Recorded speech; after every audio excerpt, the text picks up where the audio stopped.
Hey sports fans, Coach Nick here, and welcome to B-Ball Breakdown.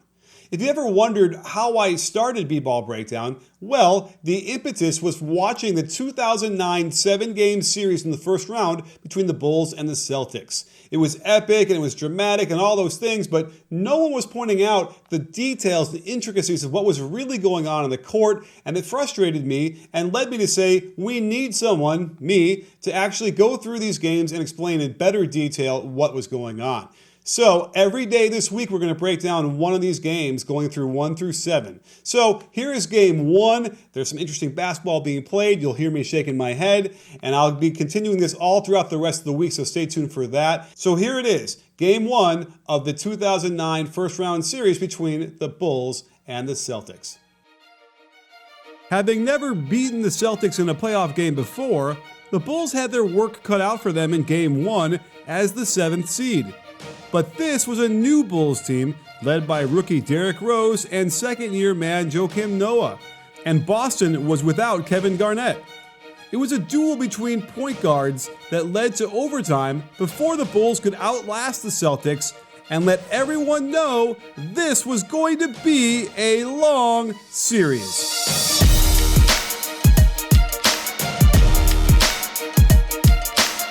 With both Rajon Rondo and Derrick Rose being poor outside shooters, it makes sense that getting hot from outside was a key to big scoring nights for both of them.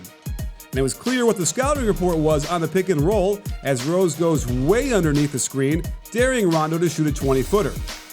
As this floppy set went awry and the shot clock winding down, Rose had to take matters into his own hands against Ray Allen, hitting him with an off-the-dribble stutter step to nail his own 20-footer. Check Joakim Noah's position as the ball screener's defender. When Rose gets around the first screen, they set it again, and Rondo's got a wide open look from 20 feet. The defense bottled up this attack on the left side nicely, and Rose doesn't attack on the catch, allowing the defense to get back in position. Perkins stuck with him on the switch to the top, and recognizing he was on fire, contests this jumper nicely, but Rose still hits it in his face from just in front of the three-point line. In the third quarter, Boston decides to test the waters and see if Rose is still hot. Perkins does not contest, and Rose pulls from the worst spot on the floor again, just in front of the three-point line. Hell-bent on getting the ball out of Rose's hands, the Celtics show a double team at him. Rose wisely keeps his dribble, and suddenly Perkins doesn't seem worried about the Rose deep threat, so Rose makes him pay. With a tight game midway through the third, the Celtics try to gain an advantage by rolling Perkins to the hoop and forcing Rose to help. Credit Tyrese Thomas for helping from the weak side, allowing Rose to stay with his man, and this three-pointer was a nice jolt in the arm, getting the Celtics the lead back. But these guys did a little damage in transition as well. Off the made basket, the Celtics do something that should never happen, especially in the playoffs. No one picks up the ball when Rondo is left trailing after scoring, and Rose not only gets the layup, but absorbs the contact for the and one as well. When Rondo gets the rebound, he sees a lot of slow defenders in front of him. Watch how fast he is off a dribble as he sidesteps Brad Miller, using his off arm to keep from getting blocked, then finger rolls it in off the glass. In the second half, Rondo caught Rose on him backpedaling twice. Afraid of foul trouble, he doesn't offer any resistance to the Euro finish here. Rose does get it back in the fourth, as Ray Allen is desperate for someone to help him, but Perkins isn't effective at rim protection on the nice inside hand finish. Towards the end of the game, Rondo again finds himself bearing down on Rose, who doesn't try to stop the ball until he's at the rim, finger rolling it in. Their mid-range games was a tale of two halves. Rondo in the first went to work on Brad Miller with his patented show the ball behind his back before extending his 1-2 for the gorgeous finger roll. It's time to attack Brad Miller again, who simply couldn't move at this point in his career.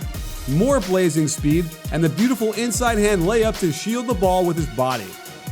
At the end of the first, the Celtics continued to set the ball screen higher and higher, giving Rondo plenty of room to get going on the runway. With Pierce as the center, there is tons of space, and even though Rose went way underneath and got back in front of him, it's too close to the hoop. A slight stutter step hezzy cross gets him right to the rim for another gorgeous inside hand finish. In the second half, Rose came alive from the mid-range with this nice hezzy. Foolish reach around by Rondo, and the stress on the body to turn this into a fadeaway makes my knees hurt. Rose uses the float dribble to allow him to lift both feet in the air before bursting to the baseline and hopping into this quick release floater before Perkins could even so much as get a hand up. On this pick and roll to the middle, you might ask yourself why Noah wouldn't just leave the non-threat in Perkins to contest this shot better, and I have no answer for you. Meanwhile, we get another foolish reach in by Rondo on the perimeter, and Perkins leaves Noah at the right time, but he's just too earthbound to offer any type of rim protection. This loose ball found its way to Rose, and the refs missed the travel when he gathers with the right foot down, lifts both feet, and then lands back on that right foot again. But give it to him for absorbing some contact and tossing this in over the defense. And in the fourth, we got a glimpse into MVP Rose as he hesitates into a wicked crossover which gets him into the body of Leon Poe for the foul and the high-arcing floater and the and one.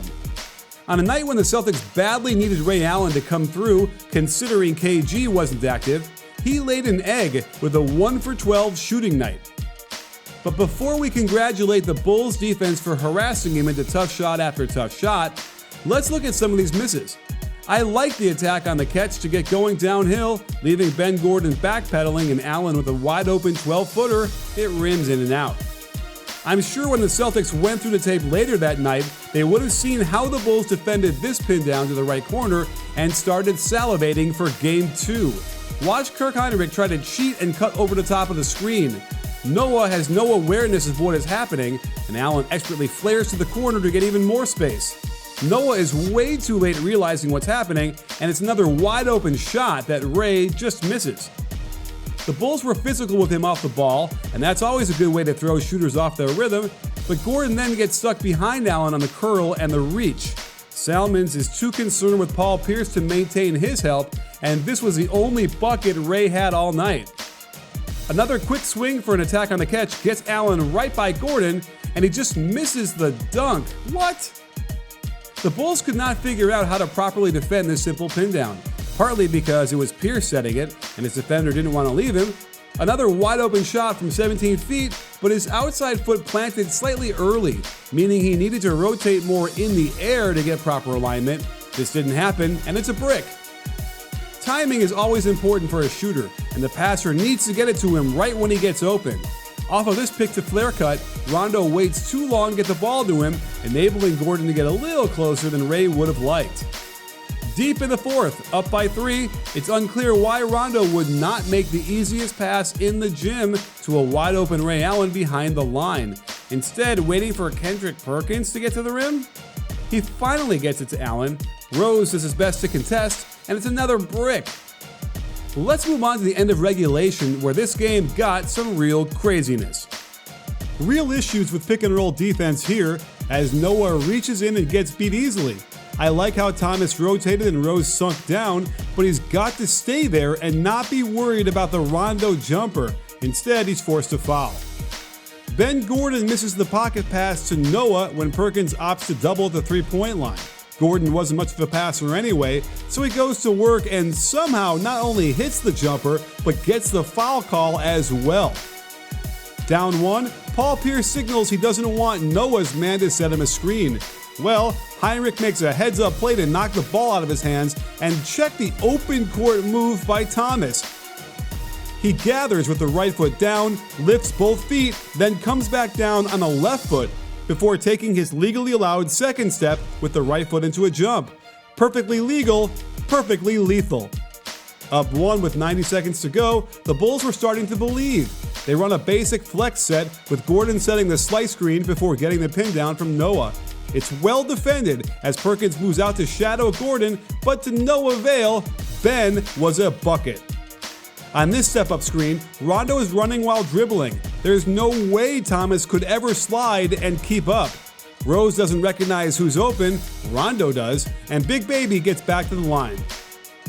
Down 1 with a perfect 2-for-1 situation and Paul Pierce operating outside, he's got Noah on him, who at this point of his career could move quick enough to handle it. Now, I don't mind Hinrich sneaking over there to double in the corner, but he comes in hot. out of control and puts Pierce on the line. Can you hear me shaking my head? Down one, it's the Bulls' chance to make it a 2-for-1 if they go quick, and this is just too much room to allow Rose before encountering defense. Then you throw in this stupid reach-in by Rondo, and it's a layup to give the lead right back. The Celtics run the elevator play for Ray Allen as the double doors close after he shoots between them. He continues his cold shooting night despite good looks, but Rondo saves the day, and since they were down, he wants to attack and get a good shot as quickly as possible. Not sure this is a good shot, but he somehow hits a step-through jump hook over Joakim Noah to regain the lead. While this has all been pretty epic down the stretch, it has by no means been what I consider good basketball. And that continued to be true on this possession as they run Gordon off 3 screens, lots of contact on the runner in the lane but no call, and then this happens. The ball gets loose, it's batted around, and when John Salmons has the ball knocked out of his hands, he's legally allowed to continue dribbling it. But the referee must have thought no one had hit it and it was a double dribble. They talked it over and gave it back to the Bulls, but heavens to Betsy, the Bulls had an open drive to the rim with Ben Gordon wide open in the corner. Rondo gets caught holding on to Rose. Good call, but awful foul. There is no way you can put yourself in this position to force the referee to call this. After 2 clutch Rose free throws, the Celtics had the last possession to win it. Pierce got to one of his favorite spots to lift up for an open shot, so I get why Noah wanted to help defend this. But he comes flying in there, and this foul was worse than what Heinrich did earlier, giving an 83% shooter the winning free throws. Of course, he makes the first, but then completely chokes the second. You can see him trying to aim the ball instead of shooting it, and now we got overtime. Tyrese Thomas becomes the hero off the pick and pop, hitting not 1 but 2 jumpers when the Celtics showed basic double teams after Thomas hit the ball screen for Rose. And after the double pin down for Gordon lured Perkins to double the ball, Big Baby had no choice but to cover for Perkins by picking up the rolling Noah. This left Thomas with some daylight on the catch for the worst shot in basketball, right in front of the 3-point line. With Paul Pierce hunting a shot to the middle, it set the Bulls defense in complete scramble mode. Give him credit for executing their closeouts right, but Big Baby fends off the Noah double team, steps through for the game-tying layup, and wait, what? Hard to explain how he could miss this crucial basket, but it put them behind the 8 ball. They managed to get the ball back down 2, and check this gem of a play. The fake handoff by Rondo gets him a layup, and I'm literally shocked that the refs decided to call this foul. In this situation, they usually don't, and it deprived the Celtics of a game-tying bucket. Paul Pierce flies into the lane looking for a foul, but gets incredibly lucky that the refs called this out of bounds on the Bulls. The replay is pretty clear it didn't hit anybody else, and that he basically shot an air ball on a layup. Here's a good baseline out of bounds play where Ray screens for Poe while Perkins breaks out to the corner to look for the pass. But that was a ruse, as Perkins now comes into a race Gordon and clear Ray for an open look. Heinrich does a smart thing to help, but Ray has got to just throw it into Rondo. There was plenty of time for something better, but Allen continued his horrid shooting and the Bulls take Game 1. I think it was clear that this wasn't the best basketball, and certainly the Celtics should have taken Game 1. Even though it would have been a struggle, a win by the home team would have probably changed the whole complexion of the series. Stay tuned for tomorrow's breakdown as we show how Ray Allen somehow regained his shooting form, hint, it was the same defense as Game 1, and the Celtics claw back into the series.